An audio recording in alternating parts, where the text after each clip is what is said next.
La resistencia a los antibióticos es un problema de salud global que requiere soluciones One Health, ya que no entiende de ámbitos ni fronteras y representa un importante riesgo para la salud de todos. Este fenómeno provoca 700.000 muertes al año en todo el mundo y genera un gasto sanitario adicional en Europa de unos 1.500 millones de euros. Si no se toman medidas urgentes para evitarlo, en 2050 la resistencia podría convertirse en la primera causa de muerte, por delante del cáncer. ¿Cómo actúa España frente a la resistencia?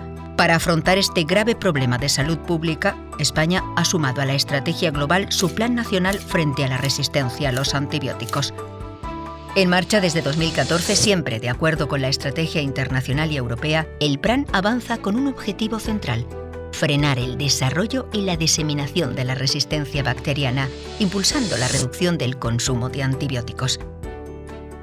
Con esa meta, el plan trabaja en 6 líneas estratégicas comunes para salud humana, salud animal y medio ambiente. La vigilancia del consumo de antibióticos y la resistencia. En hospitales, centros de salud y granjas, para mejorar los sistemas de vigilancia ya en marcha y obtener datos cuyo análisis permita reducir el consumo de antibióticos. El control de la resistencia mediante la implementación de programas de promoción del uso prudente de los antibióticos como los PROA en hospitales, atención primaria y centros de larga estancia, o los programas REDUCE en todos los sectores ganaderos. La prevención de las infecciones bacterianas para disminuir la necesidad de uso de los antibióticos a través del impulso de buenas prácticas de higiene en centros sanitarios y explotaciones ganaderas. La investigación sobre antibióticos y resistencia para mejorar el conocimiento de este problema y apoyar la investigación de nuevos antibióticos y tratamientos alternativos. La formación continuada sobre el uso adecuado de los antibióticos en todas las etapas formativas de los profesionales sanitarios para actualizar sus conocimientos y optimizar la prescripción. La comunicación para la concienciación de todos los colectivos involucrados en esta problemática sobre la importancia del buen uso de los antibióticos, a través de campañas enfocadas en colectivos específicos: pacientes, cuidadores, estudiantes universitarios, niños o ganaderos.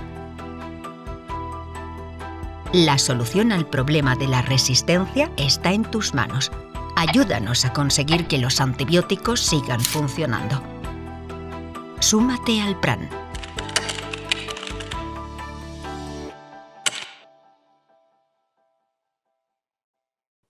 Bueno, pues buenas tardes. Como siempre, empezar, pues muchas gracias, Amparo. La verdad es que, como decía Marta al principio, pues darte la enhorabuena por el esfuerzo de hacer este curso y de seguir colaborando con todos nosotros y organizando los PROA de la comunidad. Y también, pues, como no, dar gracias a todos los que están una tarde más asistiendo a sesiones, a charlas y aprendiendo sobre antibióticos.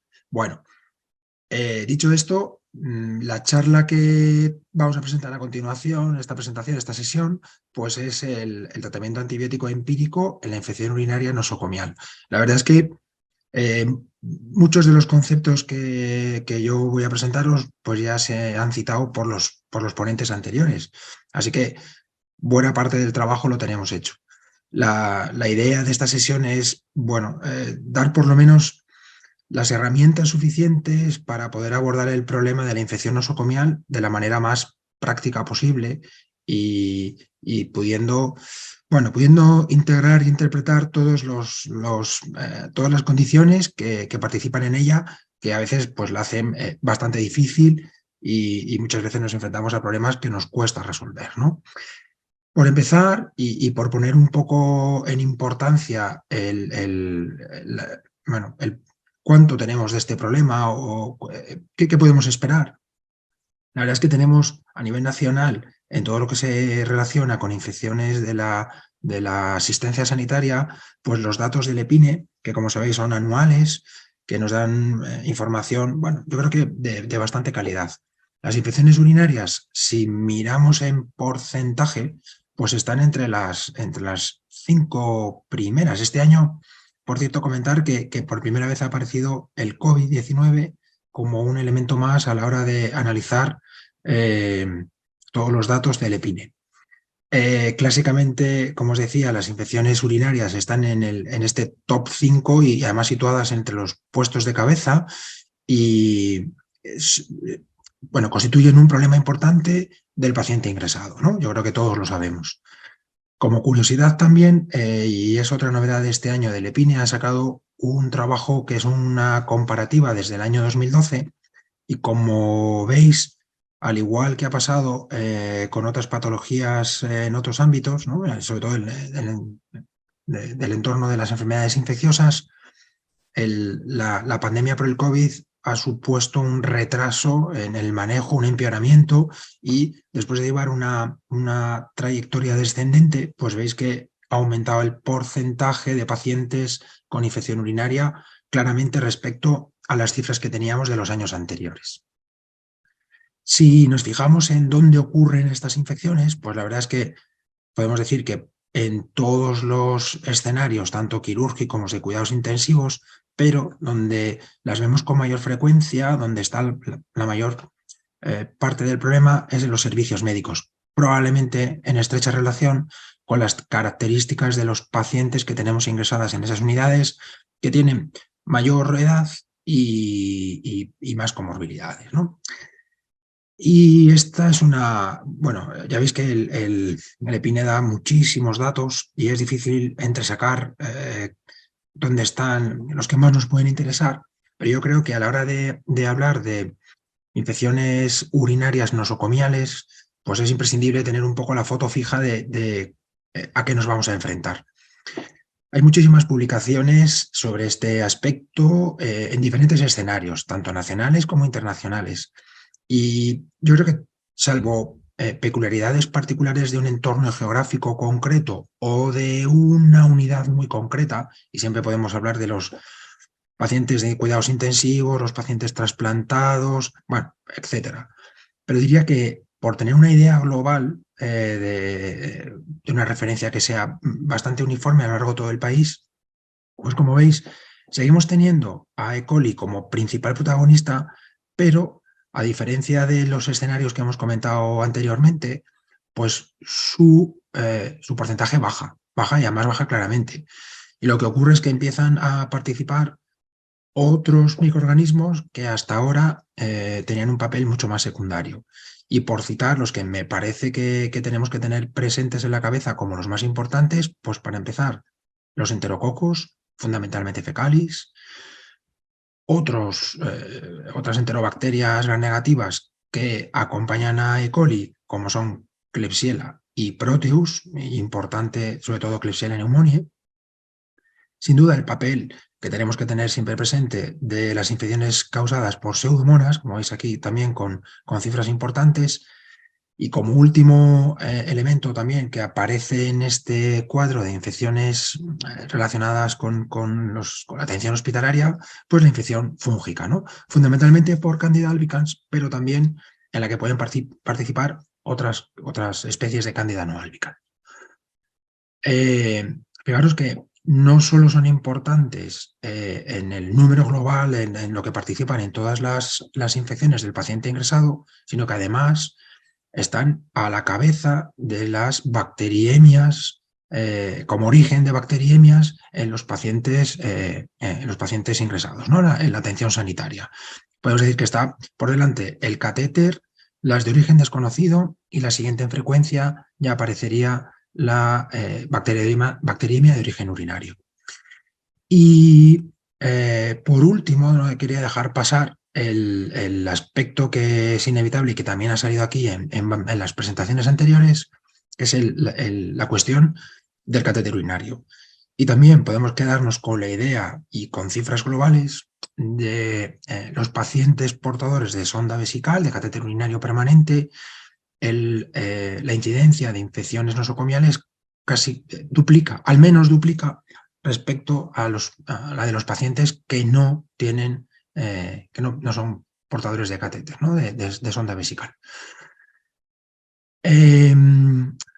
Esto ya ha salido varias veces, pero por tener una idea también muy actualizada, y estos son figuras que aparecen en esa comparativa que publica EPINE, desde, como os contaba, desde el año 2012, podemos ver cómo han ido las resistencias. En el cuadro de la izquierda, a ver si sale el puntero, aquí lo tenemos. En el cuadro de la izquierda, respecto a lo que son resistencias a cefalosporinas de tercera generación, lo que podríamos considerar nuestras BLES, veis que E. coli se mantiene en una situación bastante estable. Sin embargo, Klebsiella y Klebsiella pneumoniae, ahí está. Y importante, Enterobacter. Enterobacter como el microorganismo que aparece en el que claramente van aumentando las resistencias. Y si hablamos de carbapenemasas, pues volvemos a encontrarnos con un escenario también parecido. El riesgo bueno, el porcentaje de carbapenemasas en E. coli es bajo. Sin embargo, fijaros que Klebsiella pneumoniae, bueno, pues más de un 15%, entre un 15 y un 20% del total son productoras de beta-lactamasas, ¿no? Yo creo que es una idea, bueno, bastante real y bastante actual de la situación en la que estamos, ¿no? Parece que coli, bueno, mantiene unas cifras bastante estables en torno a un 20%, sin embargo, con Klebsiella y con otros microorganismos como Enterobacter las cosas claramente empeoran. Y por tener también algún dato importante respecto a otros microorganismos menos frecuentes, pero que no podemos olvidar, como Pseudomonas y Acinetobacter, veis aquí las cifras que tenemos de resistencias a carbapenémicos. Y me centro sobre todo en Pseudomonas, que en torno a alrededor de un 30% del total, pues los tenemos con resistencias a carbapenémicos. Bueno, diría que estas ideas tanto de incidencia, de repercusión y de evolución de las resistencias son bastante importantes un poco por darnos idea del escenario en el que nos vamos a mover y un poco en lo que tenemos que pensar cuando nos planteemos la infección urinaria nosocomial. Bueno, respecto al manejo y al tratamiento, que es al abordaje, que es de lo que trataba esta sesión, pues como sabéis, y esta es una diapositiva del año pasado en la que no ha habido modificaciones, desde nuestro hospital trabajamos con la guía de Provacil, en concreto en la infección urinaria, ¿no? Y también pues recurrimos bueno, a recomendaciones de otros centros, manuales ya muy conocidos y, bueno, y una revisión de la literatura. Vale. Una de las consideraciones principales y yo creo que lo que más nos puede ayudar y lo que también constituye una parte del reto que es esto, es que a la hora de plantearnos los tratamientos antibióticos es, y pongo imprescindible, combinar los factores de riesgo que tiene el paciente, el cuadro clínico y la gravedad que presenta, ¿no? Es imposible dar unas recomendaciones generales que valgan para todos los escenarios, sino que nos toca a nosotros utilizar nuestro buen juicio clínico y ser capaces de hacer ese esfuerzo, ¿no? de recopilar toda esta información, de integrarla y de ser capaces de sacar conclusiones concretas para el caso que estamos atendiendo, ¿no? Intentando hacer un resumen o dar una guía de cómo abordar este problema, pues el primer concepto que yo creo que tenemos que empezar a manejar es que infección nosocomial no siempre es igual a infección grave, ¿no? Todos hemos visto en las guardias cuando te avisan por un paciente que tiene un pico febril y en el que se plantea la posibilidad de paciente ingresado y que además lleva ingresado tiempo, que se plantea la infección la posibilidad de una infección urinaria, pero que el paciente está estable, ¿no? Sin duda, cuando hablamos de una infección nosocomial, ya sabemos que hay una serie de microorganismos responsables que implican mayor riesgo de complicaciones, pero es inevitable integrarlo con la situación clínica del paciente. A la hora de elegir los tratamientos empíricos, pues también tenemos que valorar todas estas circunstancias. No siempre vamos a tener que tirar de una fórmula magistral que vale para todos los pacientes, ¿no? Por lo tanto, podemos establecer una secuencia en la que el primer paso es la valoración adecuada de la situación clínica del paciente.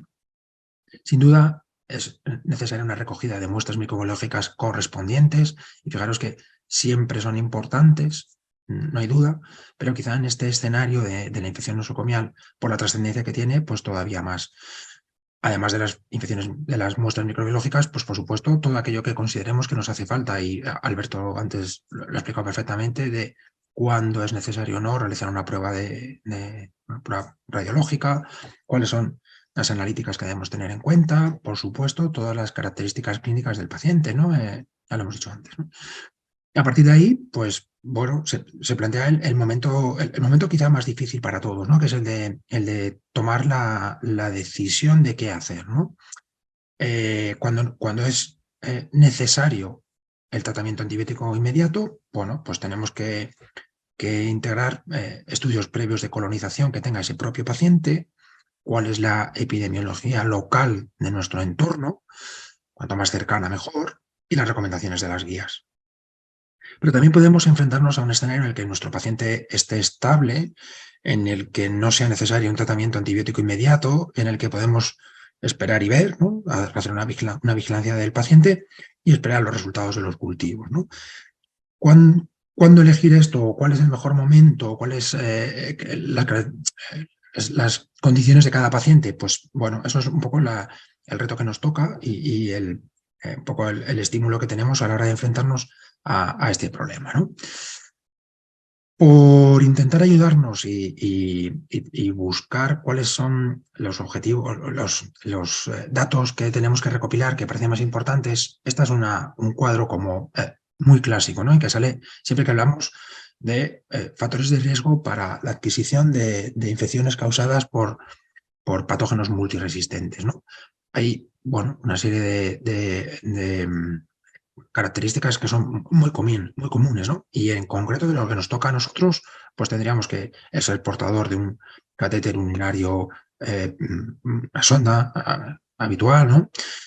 El hemodiálisis, las colonizaciones y quiero llamar la atención especialmente sobre el uso previo de antibióticos, el acumulativo de tratamientos antibióticos previos, la estancia en unidades de cuidados intensivos, y luego hay otras características que yo creo que son menos frecuentes, como tiempo de intubación o estancias en cuidados intensivos, que a veces pueden ser también importantes, pero no en la generalidad de los pacientes. Si nos fijamos en trabajos que hay que intentan enfocar estas características generales a los pacientes en concreto con infección urinaria, pues veis que se repiten y quizás se sintetizan en unas bastante más concretas. Los antibióticos, y aquí llegan hasta el primer año, cirugía previa y infecciones del tracto urinario refractarias o previas, ¿no?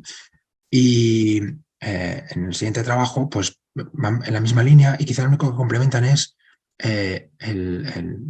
los procedimientos urológicos invasivos. En este que hacía un análisis de el riesgo de infecciones urinarias por enterobacterias productoras de betalactamasas, pues volvemos otra vez a encontrarnos más o menos con los mismos factores, ¿no? Infecciones de tracto urinario previas, catéter urinario y antibióticos en los 3 meses previos. Yo creo que esto es un poco la foto fija, ¿no? O las características que más importancia, que más peso van a tener a la hora de enfrentarnos a esto. Este último cuadro que os presento bueno, en general, ¿no? Se refiere solo a infección urinaria, pero intenta diferenciar entre betalactamasas de espectro extendido a nivel comunitario, betalactamasas de espectro extendido en el hospital y carbapenemasas también en el hospital. Y si os fijáis, volvemos a revisar otra vez las mismas características. Y como también ha contado antes Alberto, pues tenemos aquí un peso importante del uso previo de antibióticos y en concreto de cefalosporinas, carbapenémicos y quinolonas, como los principales grupos terapéuticos implicados en este mayor riesgo, ¿no? La colonización, los procedimientos invasivos y, por supuesto, el tiempo de hospitalización son factores que pesan mucho, ¿no?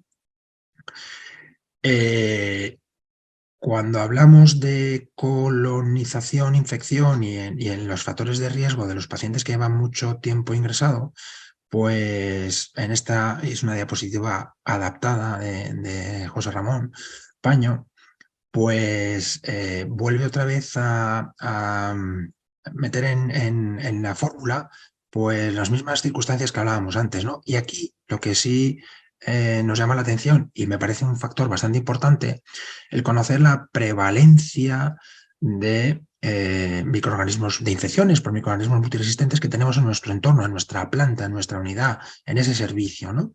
El uso de antibióticos, las manipulaciones, el sondaje vesical y las estancias previas como datos más destacados a tener en cuenta. Cuando hablamos de un poco dónde tenemos que poner el foco, y aquí tenéis la infección urinaria, ya veis que los estafilococos meticilin resistentes no son el principal problema, que los enterococos resistentes a vancomicina tampoco ahí están, sin embargo las infecciones por gram negativos productores de beta-lactamasas de espectro extendido sí serían el foco que tendríamos que fijarnos previamente.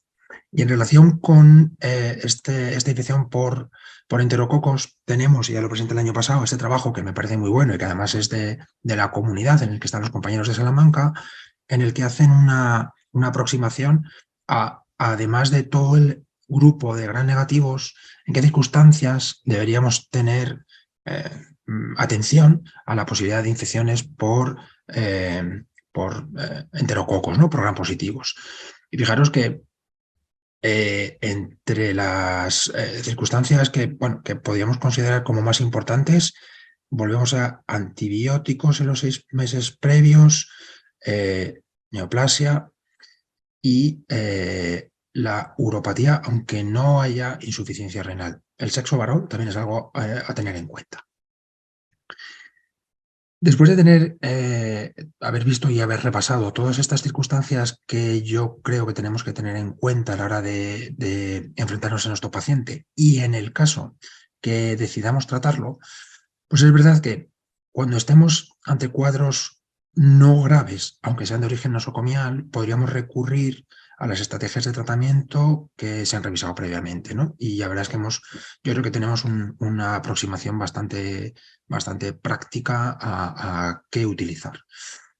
En el caso, y yo diría que la diferencia fundamental en este apartado pues es qué deberíamos modificar en nuestro planteamiento de tratamiento, en nuestra terapéutica, qué podríamos pensar o qué podríamos elegir para el paciente que tenemos con infección nosocomial, pero que además tiene un cuadro grave en el que pensamos que el riesgo de el asumir la necesidad de asumir infecciones por microorganismos resistentes es evidente, ¿no? No podemos plantearnos un tratamiento inadecuado en un paciente que tenemos con un cuadro grave.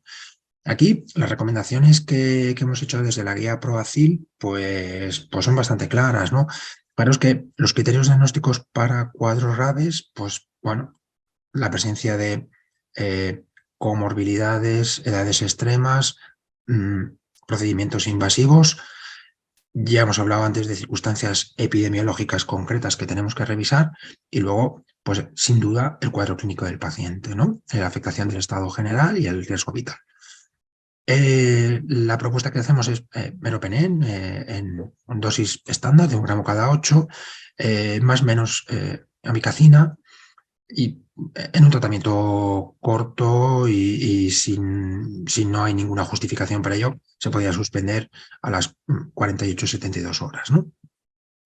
En los pacientes alérgicos, la alternativa sería aztreonam más amikacina o fosfomicina, y también se ha revisado ampliamente en las presentaciones anteriores con la posibilidad de ajuste de tratamiento o desescalada en función de los resultados microbiológicos y sin duda también de la respuesta clínica del paciente. Un aspecto que me parece importante destacar es que a lo largo de los años claramente hemos ido disminuyendo el tiempo, ¿no? La recomendación sobre el tiempo de tratamiento. Y en los casos favorables, pues de aquellas clásicas 3 semanas que se proponían hace no mucho tiempo, hemos pasado a tratamientos, como veis, de entre 7 y 10 días. Por combinar estas recomendaciones que hacemos con las de otras guías como de muy fácil acceso y muy reconocida por todos, que es la guía Mensa, pues mantienen las mismas recomendaciones que hacía estos años previos, ¿no? Volvemos a ese planteamiento, ¿no? El paciente con infección urinaria grave, pielonefritis, infección nosocomial, pero como veis, también ellos separan el paciente sin riesgo de infección por microorganismos multiresistentes y sin criterios de sepsis, cefalosporina de tercera generación, y proponen amicacina en alérgicos. En el paciente con criterios de riesgo de infección por microorganismos multiresistentes, pero sin sepsis, nos dan diferentes opciones, incluyendo carbapenémicos, piperacina, tazobactón o incluso fosfomicina. Y en el paciente con sepsis o séptico, el paciente grave que precisa un tratamiento de amplio espectro de forma precoz, pues la alternativa que nos dan es ceftazidimab y Bactam, meropenem ya en dosis más elevadas, meropenem con amicacina. Y aquí, y un poco a colación que lo que comentábamos antes, en el caso de que haya sospecha, en el que se valore la posibilidad de una infección por enterococos, pues considerar el complementar el tratamiento, hacer un tratamiento combinado con banco, teico, line o dapto. Lo dejan así muy abierto. Para no alargarme mucho más y quería ajustarme muy bien al tiempo, quería hacer solamente comentar dos circunstancias más. La primera, y muy en el ámbito de la infección nosocomial, pues las complicaciones postquirúrgicas de los pacientes que han tenido una cirugía urológica previa. La verdad es que cuando revisas lo publicado sobre este tema, y hay trabajos muy recientes, como veis, el año pasado, de alguno de este, pues la verdad es que la idea que podemos sacar es que técnicas como la biopsia prostática bien hecha no tiene un riesgo elevado de complicaciones infecciosas y la posibilidad de complicaciones que precisen ingreso en UCI es baja. Y en este otro trabajo que planteaba lo mismo y hacía una división entre con y sin profilaxis antibiótica, más allá de las diferencias que puede haber entre ellos, que no eran muy grandes, lo que sí me parece es que el riesgo de complicaciones en los dos grupos era bajo. Es decir, parece que una buena, algo muy importante en la infección postquirúrgica, como es lógico, es que bien hecha y bien elegido el paciente, no tiene por qué haber importantes complicaciones. Y cuando hablábamos ya no de biopsia prostática, sino de pacientes que hacían cirugía a nivel renal, cirugía importante, pues cuando miramos en qué factores pensaban ellos que eran importantes a la hora de valorar el mayor riesgo de infección, que ya veis que, bueno, nos movíamos entre cifras entre un 3 y un 7% más o menos de complicaciones infecciosas graves, pues veis que cuando hablamos lo importante, pues el tiempo de intervención quirúrgica y las infecciones urinarias previas, las comorbilidades, ciertas complicaciones, pero no había factores especialmente importantes. Y el siguiente aspecto que quería comentar, y también ha salido aquí varias veces, pero yo creo que cuando hablamos de infección urinaria nosocomial es inevitable el no hacer algún comentario sobre los pacientes sondados, que muchos de los pacientes ingresados están sondados. Pues la primera idea que me gustaría destacar es que hay cierta confusión en los puntos de corte exactos a la hora de mirar el valor de el punto que tenemos para unidades formadoras de colonias a la hora de interpretar el urinocultivo. Y es verdad que en algunas circunstancias ese 10 elevado a la 5 clásico que tenemos todos muy presente, pues en esta circunstancia baja y puede bajar hasta las 200 o las 2000, ¿no? Pero y las estrategias de tratamiento que se plantean en estas circunstancias, pues son bastante parecidas, ¿no? En el paciente sondado también plantean, pues, hemos hablado de nitrofurantoína, cotrimoxazol o incluso fosfomicina, aquí hablaban de ciprofloxacino y lo limitaban a los pacientes que tenían dentro de la función renal. Pero lo que sí que quería comentar, y me parece muy importante y muy en relación con lo que se ha estado hablando hasta ahora, es que qué hacer con... Esto es una revisión de una revista de geriatría en la que se plantea el paciente tiene sonda vesical o tiene otros síntomas de alarma. Y cuando hablamos de síntomas de alarma y la importancia de integrar la clínica en todo esto, los síntomas de alarma para sospecha de infección urinaria son bastante concretos y son fiebre, dolor en flanco, dolor prostático escrotal y luego ya pues hipotensión, leucocitosis y ser portador de sonda vesical. Aquí no se incluyen, y lo detallan claramente, ni el mal olor, ni el cambio de color, ni las alteraciones del comportamiento, toda esa serie de circunstancias que muchas veces integramos como relacionadas con la infección urinaria, pero que no tienen una clara evidencia, ¿no? Si el paciente no tiene, si el paciente tiene esto, claramente hay que evaluarlo como una ITU complicada. Pero si el paciente no lo tiene, pues habría que valorar otras circunstancias como hematuria franca, dolor suprapúbico, el aumento de la frecuencia urinaria, y ahí, bueno, cabe, hay probable, vamos a decir. Pero si no ocurre ninguna de estas circunstancias, pues la cistitis es poco probable y la recomendación es vigilancia y buscar diagnósticos alternativos. Como conclusión, y por intentar acotarme al tiempo, pues diría que la primera idea es que las infecciones urinarias nosocomiales son una parte importante de las infecciones hospitalarias, una parte importante de la tarta que tenemos que abordar de infecciones de nuestros pacientes ingresados. Que la edad, la duración del ingreso y las comorbilidades son factores importantes, pero si tenemos que elegir, yo me quedaría con la idea de que el tratamiento antibiótico previo y la epidemiología local son los aspectos más destacados a la hora de pensar en qué microorganismos tenemos que abordar. La segunda idea es que la elección del tratamiento antibiótico empírico debe basarse claramente en integrar el cuadro clínico, el estado del paciente, la urgencia de iniciar el tratamiento y los resultados de los cultivos microbiológicos. Y de la combinación de estas circunstancias es lo que debe determinar nuestra decisión en cuanto al tratamiento. La tercera idea es que la sonda vesical es un importante factor de riesgo de las infecciones urinarias que salen en todas las revisiones y que se debe hacer una correcta interpretación de los resultados de los cultivos y que evitar el sobretratamiento de los pacientes sondados es una estrategia fundamental de los programas PROA. Y por último, pues quedarnos con la idea de que las técnicas quirúrgicas, bueno, implican diferentes riesgos de complicaciones infecciosas. En general, podríamos decir que bien hechas, bajo, y que la utilización adecuada de la profilaxis, de la calidad de nuestros cirujanos y el menor uso de antibióticos preoperatorios son aspectos determinantes para controlar su aparición. Y nada, pues muchas gracias a todos por vuestra atención y si queréis comentar o preguntar cualquier cosa, pues encantado. Bueno, buenas tardes. A ver, sí, es que estaba todavía ahora. Muchas gracias. Uy, te vemos completamente a oscuras. Sí, no sé qué ha pasado de repente. Te has apagado. ¿Antes se me veía? Sí, perfecto. Bueno, Ahora, vale, pues, ahora. Bueno, pues no sé, enciendo esta luz aquí accesoria y ya sí.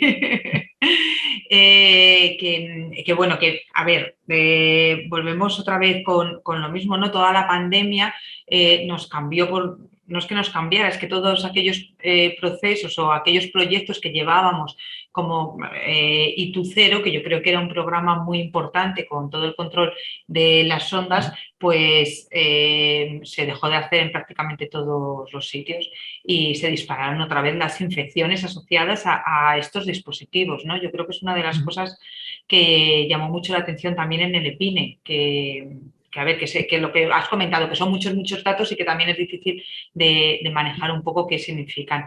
Pero creo que es hora de empezar con estos proyectos, ¿no? Con el de ITU0, por lo menos que se ha demostrado que es muy efectivo.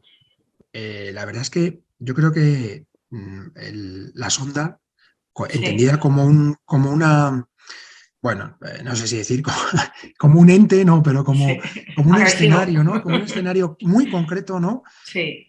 Me parece que funciona muy bien como algo muy transversal. Fíjate, los pacientes con sonda se vienen a atención primaria, están en las residencias de ancianos, vienen a urgencias, están ingresados, muchos pacientes se les ingresa durante el ingreso, se les sonda durante el Sonda. ingreso.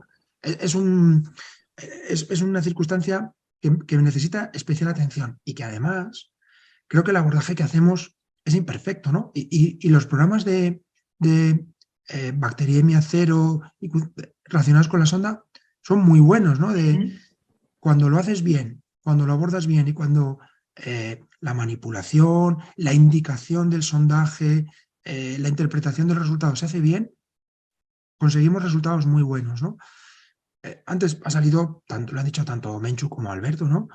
En la infección nosocomial también nos pasa, ¿no? Igual que en la de atención primaria, en la comunitaria o en la hospitalaria no grave.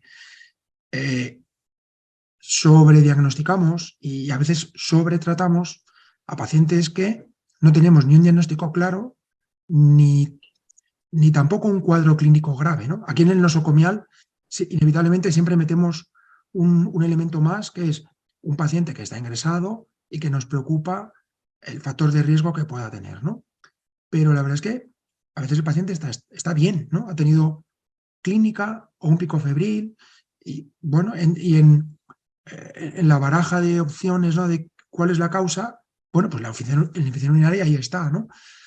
Deberíamos hacerlo, o sea, tenemos posibilidades de hacerlo mejor. Yo creo que solamente el pensarlo un poco y replanteárnoslo nos va a ayudar a elegir mejor. Sí, sí, y el ponerla, a ver, que ¿Sí? directamente, no poner la sonda. O sea, Eso, es que Ana, quitábamos la mitad de ellas, probablemente. No sé.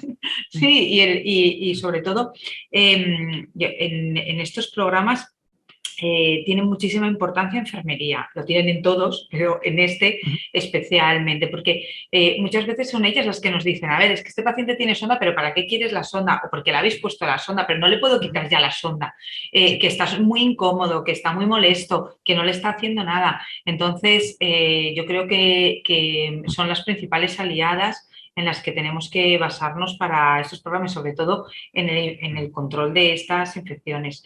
Ujú. Y luego después, la otra parte también a comentar un poco con todo esto, por lo menos que a mí me preocupa, es todo las dosis incrementadas, ¿no? En la infección urinaria y con los resultados que obtenemos, sobre todo en las nosocomiales, Ujú. que tenemos que hacer un buen tratamiento y no pasarnos directamente a los carbapenems, que es lo que nos Ujú. da siempre Sí, tanto miedo. sí. ¿Vosotros en el hospital lo habéis abordado bien? O sea, te quiero decir, ¿están haciendo caso el resto de unidades? Amparo, nosotros somos un hospital atípico, muy, muy Sí, atípico, muy lo sé, atípico. lo sé. Entonces, eh, usamos poco carbapenémico porque tenemos Sí. pocas infecciones por carbapenemasas, ¿no? Bueno, pero a lo mejor Eh, es al contrario, ¿no? Tenéis pocas también, sí, infecciones. sí, claro, O sea, puede ser. no os quitéis el Sí, valor, que a lo mejor esa bueno, es la no lo cuestión.